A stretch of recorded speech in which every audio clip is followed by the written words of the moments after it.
igidliyinə heyranım. Ancaq təəssüf ki, belə cəsur xalqın yarısı sizdən ayrı düşür. Bu bizim faciəmizdir, Knyaz. Qədim bir tarixi olan Azərbaycanı iki yerə parçalayıb.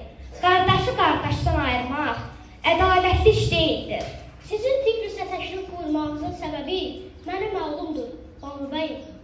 Mən çalışıram, atanızdan qalan mülkün bir hissəsi sizə qaytarılsın. Mən bütün mülklərimizin qaytarılmasını tələb edirəm, Knyaz. Siz tək varissiniz, o qədər mülk nəyinizə lazımdır. Mən tək deyiləm, Knyaz. Mənim yaşadığım şu şəhərindəki insanlar hələ də şor su içir. Kənddəki uşaqlar məktəbsiz, elmsiz, kitabsız böyüyürlər. Lakin mən onlara kömək edə bilmirəm. Yaxşı, madmazel, mən sizin xahişinizi olduğu kimi imperatora çatdıraram. Ümid edirəm ki, imperator da İbrahim xanın nəvəsindən öz köməyini əsirgəməz. Diqqətiniz üçün minnətdaram, Knyaz. Sizə yaxşı yol, madmazel.